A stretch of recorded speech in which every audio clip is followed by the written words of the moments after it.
Okay, we are starting a freezer meal day. No, this water is not boiling yet, but I put the veggies in now so they start to cook.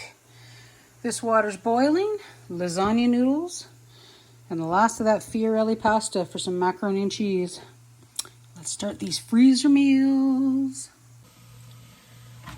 Okay, time to get the pasta going. We're gonna cook the whole box. This is probably a bad idea because, to be honest, I don't have the right pot, but that's okay. And we're going back to those weird Fiorelli pastas. We're gonna use those up.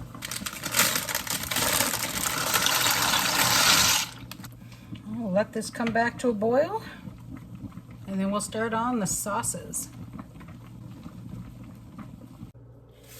Okay, it is time to get the sauces made. Now I have some homemade sauce that I pulled out of the freezer, but it's not enough.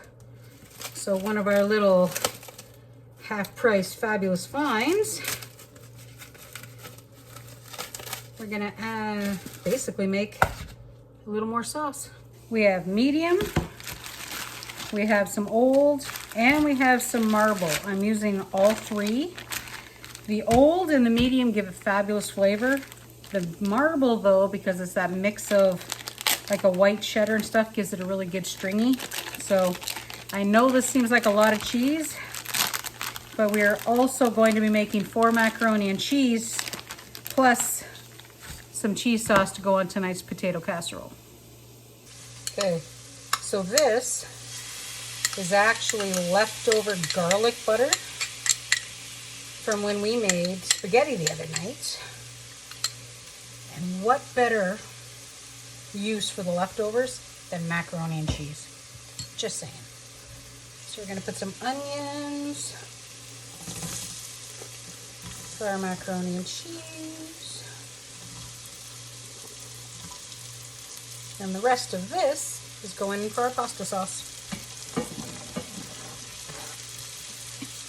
Okay, so I've turned that way down. We'll let these sweat out, and then we'll keep on working on it. So I added a little bit more butter and some olive oil, so now we're going to sprinkle in the flour. So it'll work out probably about 4 tablespoons of flour, or a quarter cup. Just like I said, we're making a fair amount of sauce. And let's cook out the floury taste in the flour. And while this is doing its thing, I'm going to go grab the milk. All right, guys, I opted for 2% milk this time just because, well, it's a little richer. So that's about a cup or so. And I want to get that flour all mixed in. Now, this is still on really low, like it's on 2 out of 10 on my stove, because I don't want to scorch the milk. But look at that, it's thickening up like huge. All right, milk again. So while this second batch of milk is warming up, this is when we're going to start seasoning it. First, we're going to add more parsley, because we have that little bit of parsley from the garlic butter. And that's a lot of parsley, trust me. Dried parsley, this stuff right here, seriously underrated. Next is dry mustard. Works out to be about a tablespoon. Next is salt, about a teaspoon. Now for this one, I am not putting as much pepper in as I normally do. So probably about, I don't know, half a teaspoon. That's my basics. That's normally what I put in when I make a cheese sauce. Salt, pepper, mustard, and parsley. I know it doesn't seem like a lot, but you don't need a lot, because if you get a nice, good, medium, and old flavored cheddar, oh, that's all you need. One thing we are going to add in here that is also really pre-seasoned is this last jar of Alfredo, because we don't use it as an Alfredo sauce, we use it as an ingredient. So once this thickens up, we're going to pour that in, and then we're going to start melting some cheese. Okay, so tomato sauce, we're going to put some minced garlic. I don't have any garlic left, so we've been using the dried. Works well. A little bit of our marinara blend that you guys know I love.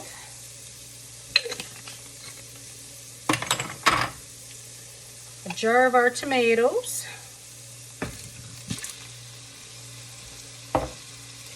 And a can of these heirloom crushed tomatoes that I found at the grocery store, because I want the thicker.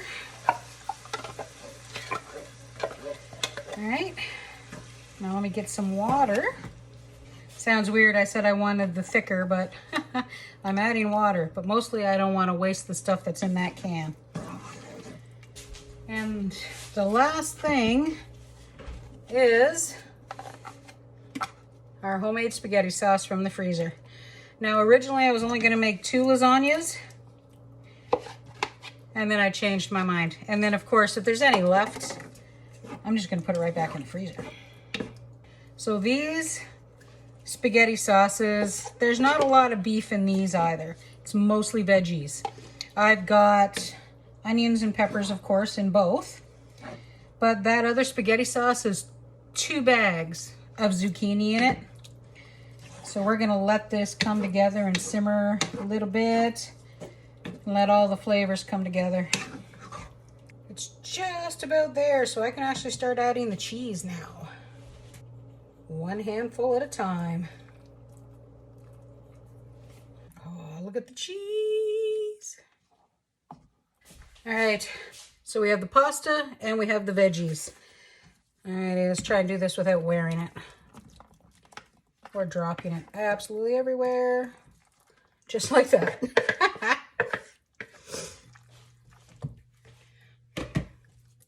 And don't forget, the heat is still off, okay? And I know it seems like a lot of cheese sauce, but when you bake macaroni and cheese, it thickens up even more. So this should be enough for all 4. Time to ladle it up. I should probably use something so I don't make a big mess.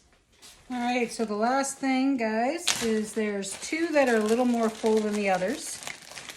We have 4 plain meatballs left that are going into 2 of these.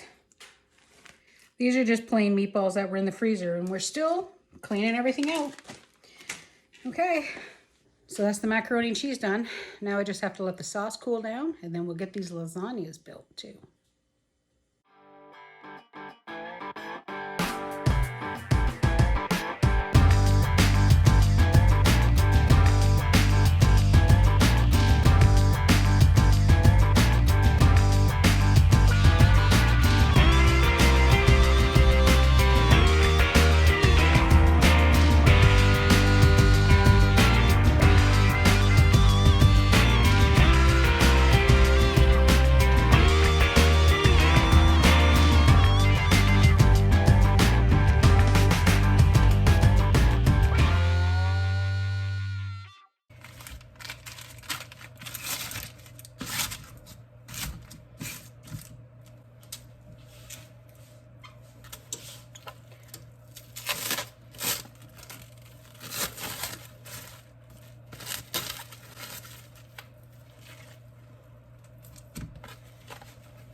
Okay, time to get meatloaves made. So this bowl has the last of the kale and that little tiny package of spinach that's been in my fridge. No, the freezer. And this by the way smells wonderful. I got this at the Big W. All it is one of those day-old breads. But this one is called Everything. So it's got all the spices and flavors that you would get from an everything bagel. So this time for their meatloaf, gonna kind of do it with the soaked bread kind of thing. But I'm not gonna squeeze the milk out. So we're gonna put all of this in here. I'm actually hoping I don't have too much of this stuff. This actually might be too much. Guess we'll find out. Let's get the milk. A little bit of milk. Basically, I want to get this little bit of bread completely soggy. Now, I'm not going to go searching for garlic anytime soon. So we're actually going to use that minced garlic, the dried stuff, because, you know, hey, got to use up the pantry. But I want it in now because that milk will help it, you know, get all tasty as well. Oh, that's working. Okay, a little bit more milk.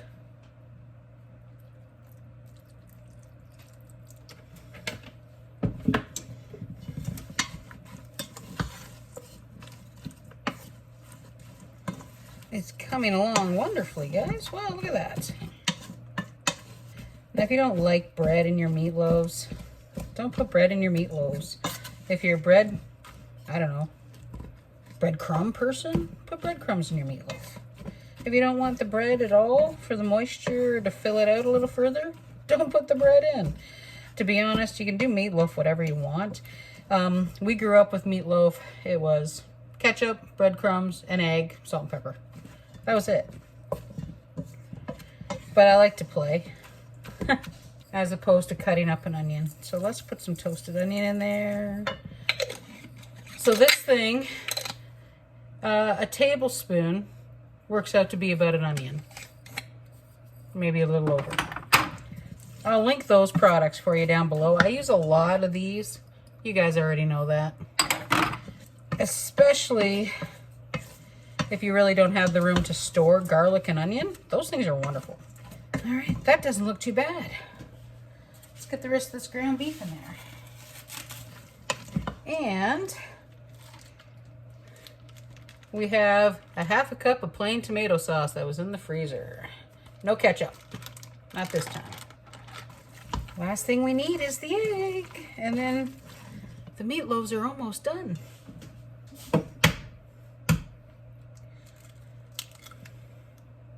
A little bit of salt and pepper today. There we go. All right, so these are those same little silicone loaf pans that I made the last time. There's still actually one in the freezer.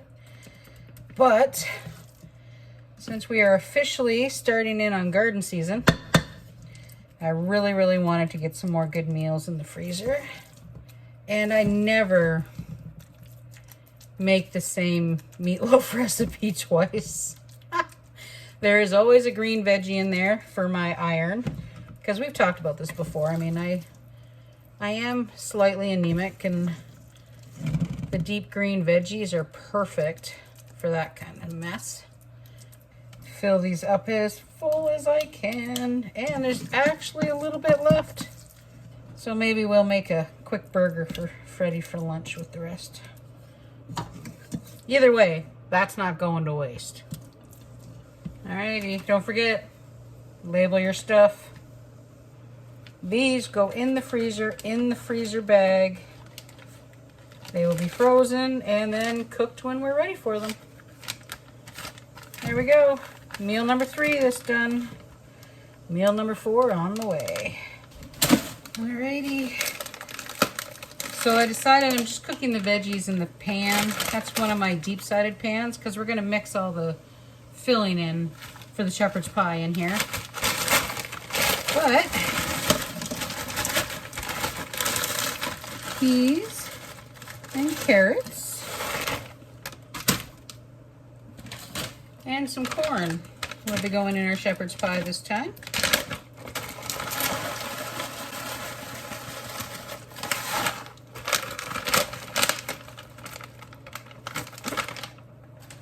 And now it's time to go wash the potatoes. This pot's on. We'll get the topping started.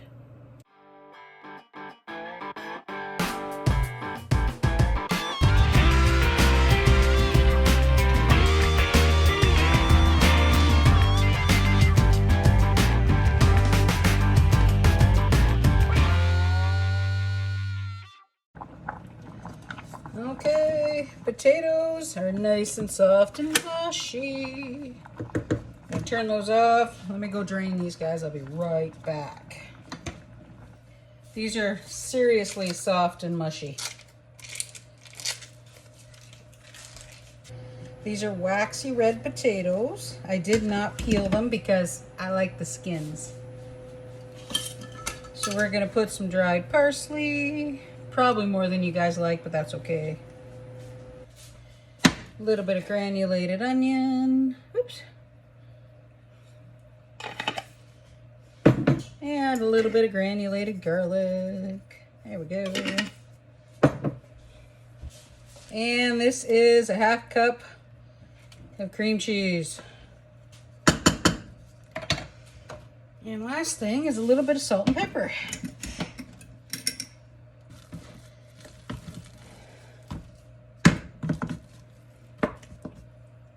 Topping is done. The smell of things, our hamburger is done. So guys, if you've never cooked hamburger this way, this is the easiest way in the world to cook a large amount of hamburger. And I got all that nice little brownie bits on the top, which I love. All this is gonna go in with the veggies. All right, we're gonna drain it a little bit. I also like cooking it this way because I can drain all the fat out. This is lean ground beef, so there's really not a lot of fat, but there's enough. Here comes the filling. So I got the burner turned on. Just gonna break up some of this meat again. I think I have enough for 6 shepherd's pies instead of the 4 I intended. Now, not all the hamburger went in here. Some of it actually went into a bowl for a quick little lunch later, knowing full well I was gonna have too much. So this is our other little package of tomato sauce. Now this is basically, when I make shepherd's pie, they're pretty much always the same. The ratios might be at a little different. I might put more tomato in. I might actually put a jar of tomatoes in, but there's always a tomato. In this case, it's a half a cup of tomato sauce. Always add the minced garlic and the minced onion. Of course, if I have fresh garlic, I do that.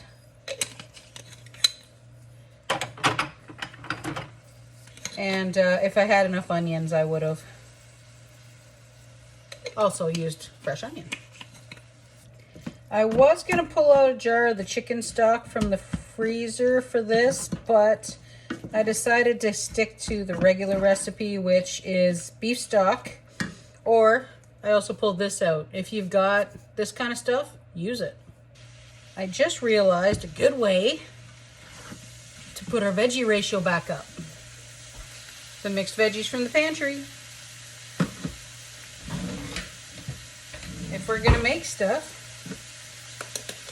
this is why we have a pantry, right? Now, normally I would drain these, but we're gonna keep all the water that is in this mixed veggies. There we go.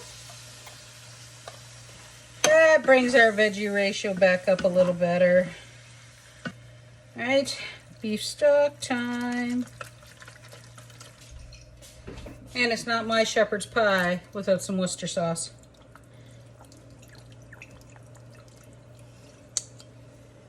Because I like Worcester sauce in my shepherd's pie.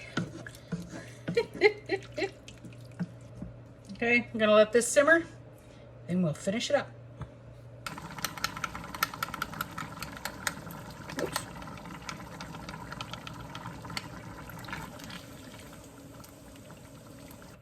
Well, I didn't let the filling reduce enough before I put the thickener in because, hey, I just kind of wasn't paying attention.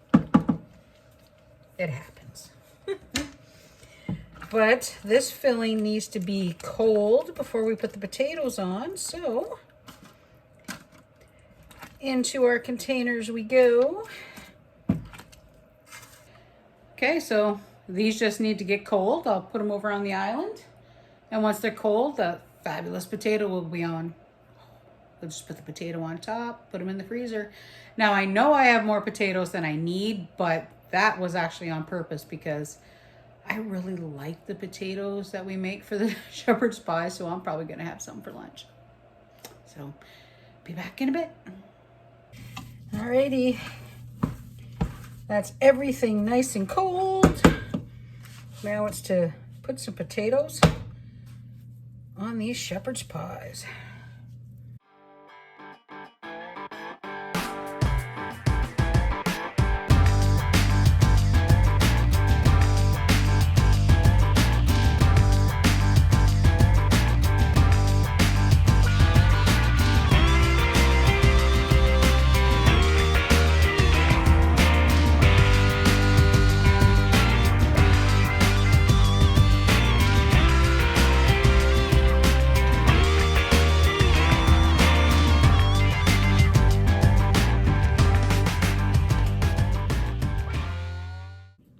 That's another 15 meals in the freezer. So that'll last us clear through the month, plus the rest of the ones that we had in there already. So, like I said, I really don't have recipes for this stuff, and that is far from a traditional shepherd's pie. Someday, maybe we'll get some lamb or something, we'll make a traditional one. That might be tasty. But anyway, like I said, guys, that's 15 more meals in the freezer, so that's a little, just stuff that's just easy, fast. I can call to Fred and say, put it in the oven, please, dear. And we got ourselves fed. Anyway, you guys have a fabulous day. Thanks for coming out. Like I said before, and I'll say it again, I appreciate each and every one of you. And eventually I'll stop tripping over my own face as I say, see you later. So hit that like button, hit that subscribe button. Go ahead and hit the little bell if you want to get our notifications, because it is gardening season coming, and you guys might want to come along as we tidy that mess outside. Bye for now.